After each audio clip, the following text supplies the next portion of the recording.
Hello, this is Ann McManus, and this is also Government Unlocked. Today we're going to explore a mysterious part of our government or governmental process. We're going to explore the Electoral College.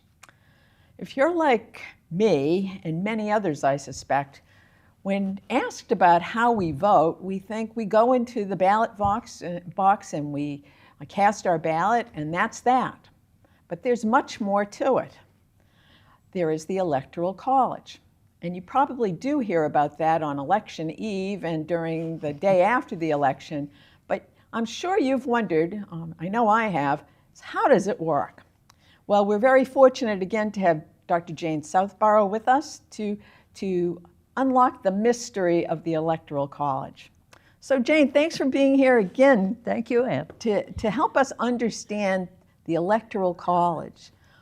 Why did the founders make an electoral college instead of just letting us vote? Well, that's a good question, and we've been asking it for years. We're still asking it. But what you said in the beginning is true. If we were to stop random people on the street and ask each of them, how do we elect our president? Probably 8 of the 10 probably couldn't tell you. They would say, well, we vote. That's right. Or we have elections, but that is probably about as close to it as they could come. I think you're spot on. But if you were to ask another 10 random people on the street if they knew where the Electoral College met, you'd be lucky if you had 1 person out of 10 that could tell you that. So we have lots to talk about. Great. And given that, it seems to me that there are 2 directions we need to go. One is, how and why did the founders come up with a convoluted system for electing the President of the United States, and why hasn't our method for choosing that president changed over the years? Those are the 2 major questions. So we'll start at the beginning. Good. To do that, we have to go back to where the framers came up with what one constitutional scholar called an intricate electoral college contraption in the first place. Where did that come from? So if we go back to that spring of 1787, when representatives first met at the convention in Philadelphia, there were delegates coming from 12 states. Rhode Island never sent a delegate, and in fact, Rhode Island was the last of the states to ratify the Constitution. They didn't do that until after George Washington was already inaugurated as first president. They used to call it the Rogue Island. At any rate, people from 12 states came for the purpose of addressing the weaknesses in the Articles of Confederation. That was the first national government after the Revolutionary War and before the Constitution. Very soon it became apparent to the representatives that there were too many weaknesses in the national government formed under the Articles, and so it was decided to scrap the Articles and start over. It's one of the reasons people get nervous when we talk about a new constitutional convention, since the only model we have is one where they got together and said, we'll throw all this out, start from scratch. That would be a little scary. Under the Articles, the president was primarily the presider over the Congress. His title tells it all. The title of the president under the Articles of Confederation were President of the United States in Congress assembled. That was his title, which meant he was chiefly just presided over them. He was responsible for carrying out administrative tasks, and he had no real power other than what Congress asked him to do. It is interesting along that parallel that although the delegates at the Philadelphia Convention had a very different idea of what the president's role might be, when Washington inevitably became the presiding officer at the convention, he carried that role out strictly as the presiding chair. He never entered into any debate or discussion during the whole convention until the final day, when he made what for him was an impassioned plea for all of the representatives to sign the product. It failed. He didn't win that, but that was the only time he really spoke, other than just presiding over the convention itself. The method of picking presidents emerged at the very end of the convention from an 11th hour compromise. Many different methods of selecting the president were debated, discussed, such as a direct election of president, selection by the governors of the states, and selection by Congress, which is kind of the parliamentary system. Despite the long debate and many votes, the delegates could not reach an agreement. So in the dying days of that hot summer, they referred the matter to something called the Committee of 11 to devise a solution. The committee returned with a proposal for the Electoral College. James Madison is noted for coming to this convention with his Virginia plan, but his plan also had a proposal for an Electoral College. And as soon as he proposed it, it gained wide support on the committee. Just 2 days later, the delegates accepted the recommendation with but a few tweaks. Madison later wrote to a friend that because the final arrangement took place in the later stages of the session, it was not exempt, he said, from a degree of hurrying influence produced by fatigue and impatience. So basically, he thought it was a rough draft. Right, but he had done the draft, so he was okay with it. Yeah. But he anticipated having some changes made. Yes, and he anticipated, though, something other than a direct election. It's often said, in retrospect, when people say, why did the framers choose the Electoral College over a direct national election? It's often said, and it's taught in schools, that it's basically to balance the interests of the big, high population states with the low population small states. The key concession to that balance was that the framers' backup selection plan was, if there was no clear winner in the initial election, then it was thrown to the House of Representatives. And in the House of Representatives, every state had one vote. So there, the small states were on an equal level playing field. Mm-hmm. And they thought that concession would make them easier about a direct election. However, the real division was not small versus big states. The real division was the line between North and South and East and West. But if no candidate emerged and they went to this House of Representatives, again, there they would be on equal footing. But James Madison, who said this on the floor of the convention, he insisted, again, that the deep political divides weren't big and small, it was North and South. In a direct election system, the North would have many more white voters than the South, because the South, of course, had more than 500,000 slaves. They could not vote. So there were many more voters, potential voters in the North than in the South. So it was unlikely that the South was going to agree to something that was like a direct election.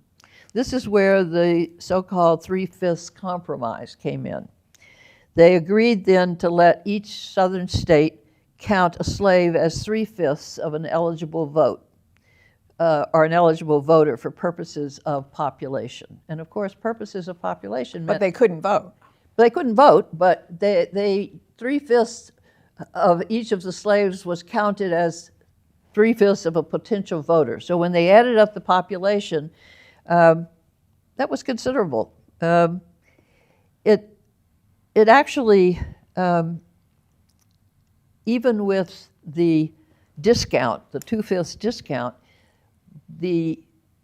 that agreement ended up giving the South something like 12 to 15 more electoral votes than any other state. And did that satisfy them to move ahead? Well, the North, particularly Massachusetts, wasn't happy about it, but good. Right, good old Massachusetts. But it's true. That compromise meant that the South was in on continuing with the process of trying to get to the ratification of the Constitution. It's perverse, really. the more slaves a southern state brought in or bred, the more electoral votes it would receive. So in some respect, it was almost an enticement. Right. It was. And you could ask, why did the northern states ever agree to it? And again, it's simply because they realized the South was never going to continue on with the prospect of ratification if they didn't have some way to address the disparity between the number of white eligible voters in the North versus the South. You know, though, it just does seem odd to me that there was that. I get it. We needed to ratify it, so that compromise had to be made. But if you go strictly by population, if most of the population of the United States lived in the northern part, it should have been weighted more heavily towards the North because of population. That's true. But the South was worried that the North would elect representatives who over time would create they would rule out slavery as a possibility. And so that was their concern. They couldn't give them that opportunity, even though you're right, by population at the time, who the eligible voters were, that would have suggested the North had that advantage because of the population.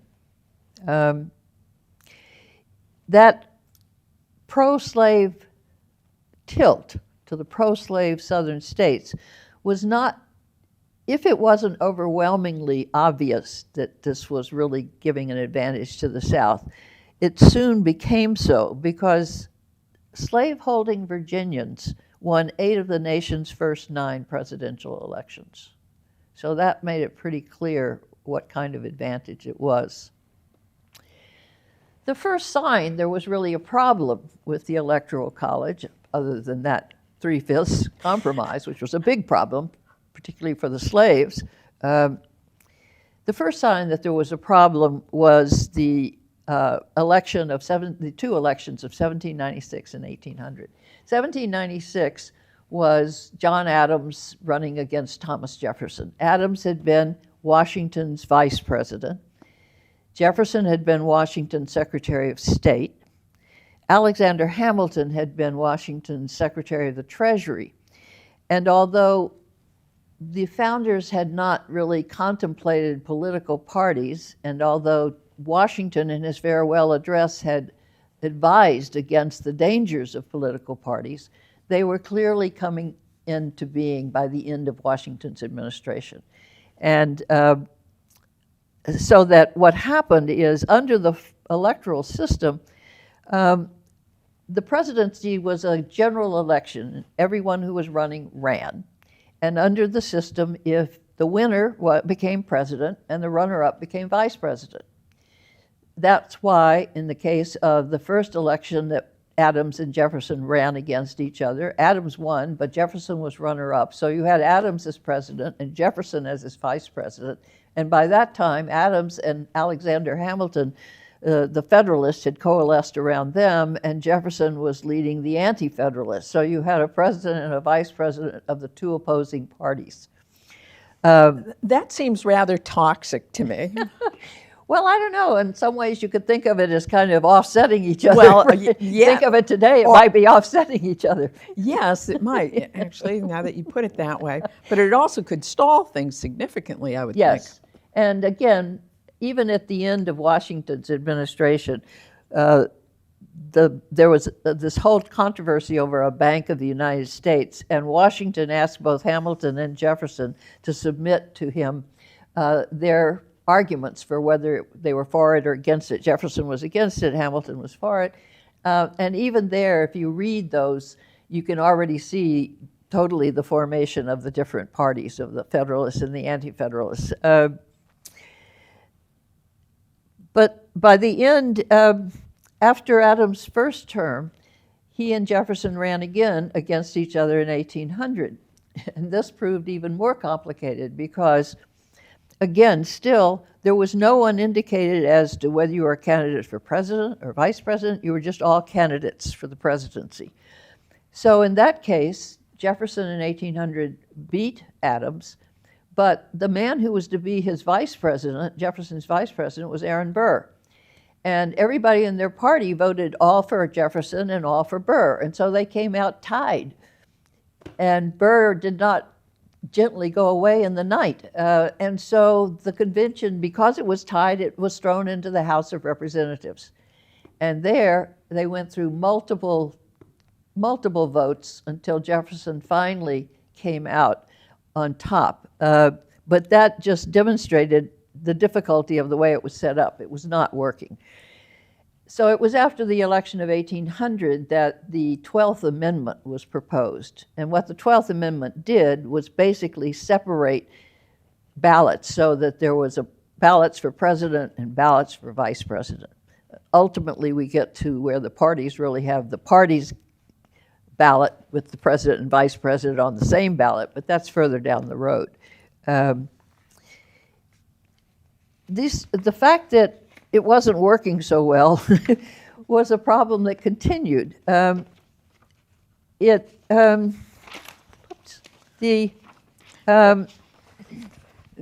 we just spend a moment on the 12th Amendment? Because I have to Yes. admit, having looked at this in preparation for our conversation, it was, I don't understand what this means.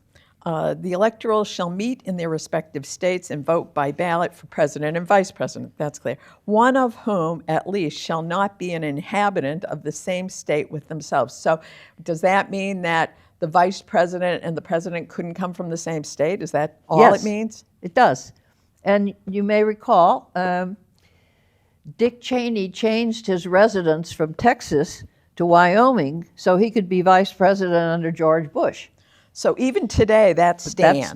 That's in the Constitution. Okay, thank you. It's still there. In retrospect, when we look at the Electoral College, it's clearly the system was originally more about slavery than about a big state, small state balance, which should make us deeply uncomfortable with the Electoral College if we aren't already with some of the other problems that emerge from it. There was only one truly significant attempt to amend the U.S. Constitution by Article 5, which is the amendment article in the Constitution, before the Civil War. And that was an attempt to abolish the Electoral College, but it didn't go anywhere. As Jill Lepore writes in her new History of the Constitution, quote, "The Electoral College had never quite worked properly. The 12th Amendment, which separated the election of the president and the vice president, attempted an early repair, but it wasn't enough. Every presidential election and the admission of every new state to the Union only further illustrated the nature of the problem, which, like nearly everything else in the United States before the Civil War, was inextricable from the problem of slavery." Yeah. And it makes you really cynical in some respects to use slavery, to use slaves, to count them towards the Electoral College, but still not give them the right to vote. Right. Of course, the Civil War changed everything with the 13th, 14th, and 15th Amendments. So now you had African American slaves, had been slaves, men, now had the right to vote, although the 13th Amendment didn't say men, but we know at that point men were the only ones that did vote for the most part. Right. So that changed everything, and yet the Electoral College remained. The 3/5 compromise obviously went away. Right. But what we saw was the Supreme Court was very much dominated by Southern justices. And so as soon as the South got a chance to have, in the 1876 election between Tilden and Hayes, which was disputed and went into the House of Representatives, as soon as they reached a compromise so that the Union would take out the soldiers from the South who were enforcing Reconstruction and the Freedmen's Bureau, et cetera, as soon as that happened, then Reconstruction was over in the South, and the Southern justices on the Supreme Court, the first time they got a chance to interpret what the 14th Amendment meant, they effectively did away with the Privileges and Immunities Clause in that 14th Amendment, which was really meant to be the privileges and immunities of national citizenship, meaning national citizenship, these amendments are going to take precedence. They are now the law, no matter what your state had said the law was.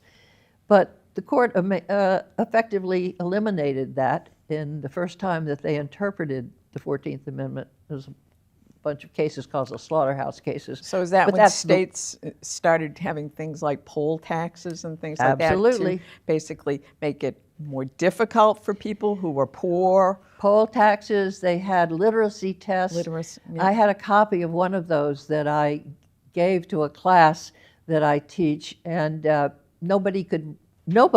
of us actually cleared it. I mean, they were ridiculous literacy tests. So there were lots of ways that they basically eliminated enforcing the 13th and 14th Amendment and the 15th. But I want to return, that's to get ahead of our story, I want to return to the Electoral College. So how does it work today? That's the mystery. Enlighten us. Well, one thing that is clear is that the Constitution says each state determines its own method for choosing electors. The federal government, and today you hear the administration talking about wanting to change some of the rules that are going on, some of the gerrymandering that's going on, which is another day. But they really don't have the authority under the Constitution to do anything with how the rules and the procedures of the federal elections are worked. The states have control of that. So it's a little scary. People are already wondering if, with all of the talk about military in the cities and all, whether if at the midterm elections there's going to be military looking at the voting booths, and that would be a very bad thing. Yeah, that could be a whole separate conversation, what states' rights are now, currently. Because we're seeing that's all turned on its head. Right, exactly. Right. So today the Electoral College works this way. Again, each state determines how they choose electors. And today, at one time, initially, the state legislatures chose the electors. And when I say the electors, what we're talking about now is each of the parties has a slate of electors. And the outcome of the election depends, under the Electoral College system, on which of those slates of electors gets to cast the vote. So, all but 2 of the states have a winner-take-all. So if you win the state by 2 votes, or if you win it by 2 million votes, you get all of that state's electoral votes. And their electoral votes mean the combination of their congressional delegation, the 2 senators plus however many delegates they have by population to the House of Representatives. Okay, can we take a step back, though? Okay.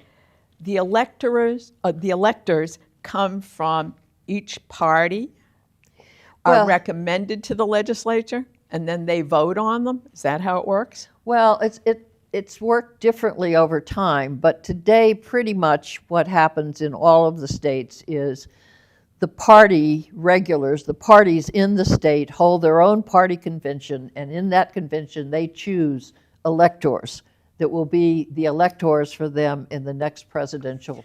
So the Republican Party has their convention in Massachusetts, and they select electors. They have a slate. The Democrats do the same. Right.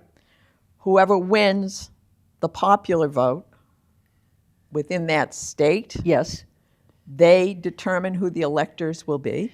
Right. Whatever candidate wins the popular vote in the state, then that's party's slate of electors, and the slate has as many electors as you have electoral votes.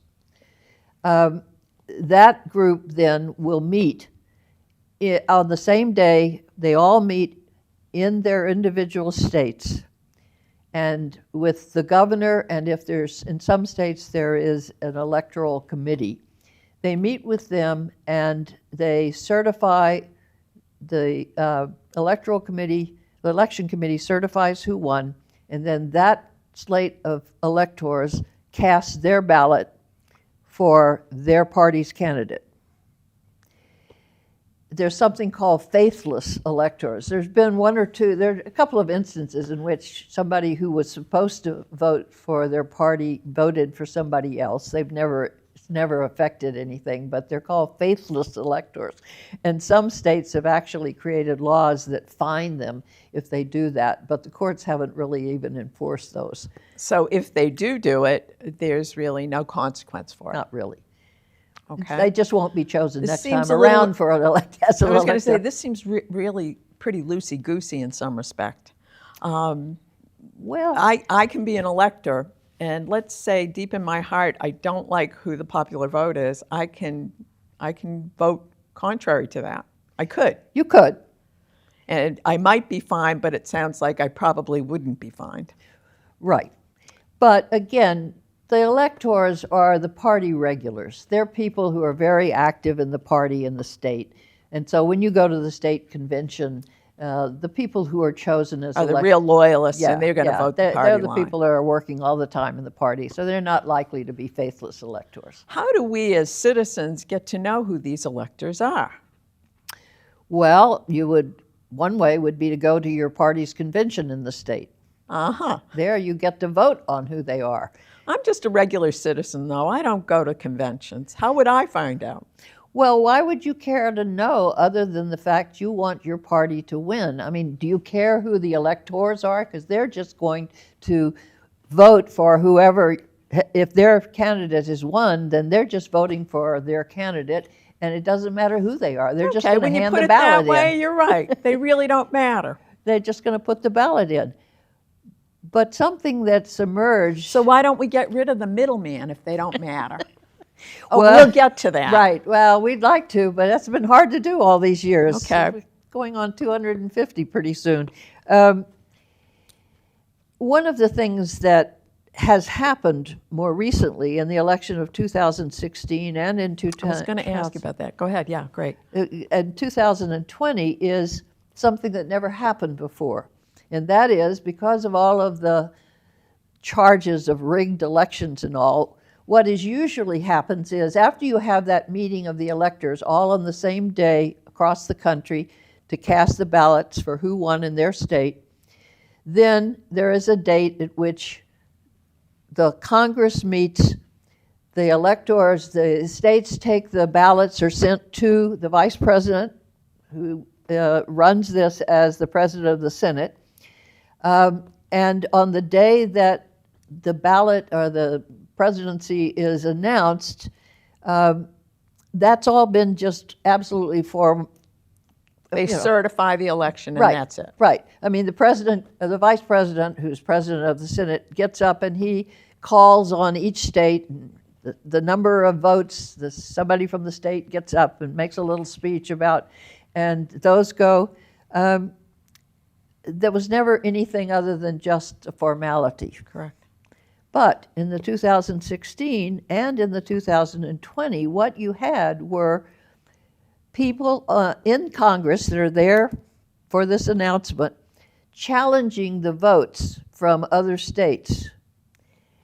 Challenging, remember, they wanted Vice President Pence not to accept the votes. Correct. From several states. That's never happened. It's nowhere in the Electoral College system.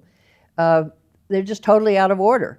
I mean, the states have certified what they're bringing, and that's where the certification takes place, and it's just a reading of it and a formality of it before the full Congress by the vice president.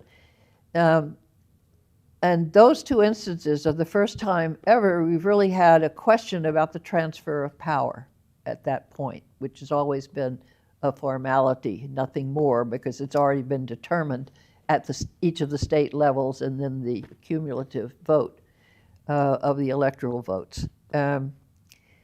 That's quite concerning, and was treated as, well, it was treated in various ways. It was treated initially as by the members of Congress including the Senate Majority Leader, as what it was, which was a horrible disruption. It was invasion. It was an attempt to stop Congress from certifying who was president. Somehow all of those concerns went away then subsequently when the impeachments came up in connection with that. So it sits out there. It remains this question of whether you really can change the votes when you get to that point. It is one of the reasons that the founders insisted in the system that the state electors met in each of the respective states, did not go and have a meeting of all of them together for fear that this is exactly what would happen, that there would be trading of votes, there would be persuasion altering the outcome. So they made it clear that they wanted the electors to simply meet in their state, and that was where the election, the official ballot count and all was going to take place. So that is... And historically, it had not been problematic before? Well, that had not been problematic, okay. Obviously. Because was there an issue during the 2000 election when Gore and Bush ran? Well, that issue had to do with the hanging chads. Yeah. The issue there was a question of counting. There had been a challenge in Florida about the counting of the ballots, and so they had been... But that was within that state, so that was very state-specific. Except that that state's outcome at that point was going to determine... Be the tiebreaker. Right, was going to be the tiebreaker. And what happened in that election was that the Supreme Court stepped in and stopped what the state Supreme Court had ordered, which was a recount of the major county that was in question. And that was unprecedented, that the Supreme Court basically overruled. The state Supreme Court is really the ultimate arbiter of its own laws, and its own laws were the ones that dictated that. So for the Supreme Court to come in and to stop the count and decide it's over the objection of the state's Supreme Court was a real challenge to federalism. It was a real violation of federalism. I guess it's another indication of the fact that the Electoral College has some issues that Yes, it need has to some be issues, addressed. right there. I mean, again, there it was more a question of, well, there were a lot of issues there. They were running out of time. They had a timetable, and there was concern that if they didn't get it decided within a certain amount of time, was there going to be some real upheaval about who was president and all. And so I think a lot of people, a lot of historians give Al Gore a lot of credit for finally stepping in and conceding because of the fear that things were going to get to the point where it was not going to be decided and then it might go to the streets. But that was different from what happened in 2016 and Clearly, 2020. yeah. That was a difference. Because what happened in 2016 was in the legislature itself. Right. That was an attempt to stop the stating of the outcome of the election. Which, as you said earlier, was just pro forma. Absolutely. It always and had been historically. Yes, because those decisions were made in the states, and all that was accumulation of what the states had decided. It wasn't there for the Congress to decide otherwise. You might remember that there was a slate of electors that weren't really electors. There was a second slate that was brought up in at least one, maybe two of the states, and subsequently there was legal charges against those electors. They weren't faithless electors, they were fake electors. But it seems like the Electoral College needs some work. Is there a better way to go about this, in your opinion? Well, we've talked earlier about how difficult it is to get an amendment passed today, given the supermajority of 2/3 of Congress or the legislature and 3/4 of the states. But there is a proposal that has come about that is called it's a long name, it's the National Popular Vote Interstate Compact. And this compact, what this does is it sets up a way to go around without changing the Constitution's Electoral College process. It is a process where states, a group of states, can bind together in a compact. Their legislatures can vote to agree to join this compact. And what it basically means is when there are enough states that join this compact, that their cumulative electoral votes would equal 270, which is the magic number for the president. 270 is the only number that matters in presidential elections at this point, given the Electoral College. These states agree that when they can achieve that number with their collective electoral votes, the compact will become effective.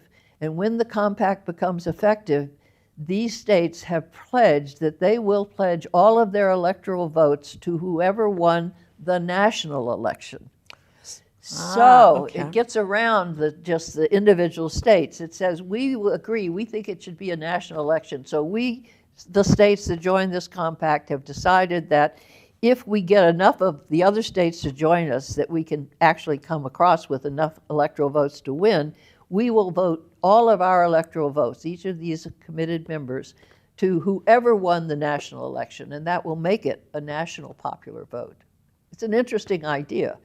And to date, you've had 17 states and the District of Columbia have joined the compact. Now, when I say join the compact, it just means that their legislatures have voted to become members of the compact if and when it becomes effectual, when it comes into effect. And it won't come into effect until there are enough members Until who there have are 270 electoral votes combined. Is it true that all of New England except New Hampshire has signed on? Yes. Actually, the problem with the problem with this so far is that the only people who have signed, the only states who have joined the compact are all what we call these days blue states. They're all states where the governor and the legislature are Democratic. No Republican states have so far joined the compact. And that's because I think the last Republican president who won the popular vote was Ronald Reagan in his first election. So 4 of the last 5 presidents have been what we call minority presidents, in that they won the electoral vote but did not win the popular vote. And when you talk about a democracy and the voting and the will of the people, I mean, the court a long time ago had a very famous case in which it said, you know, what really is the standard is one person, one vote, so that each of our votes should count the same. Absolutely. Of course, that's the perfection, that's the ideal. It would never be exactly that, but we're so far off of that right now. If you're a voter in Wyoming, your vote has so much more weight than a California voter or a New York voter or a Massachusetts voter.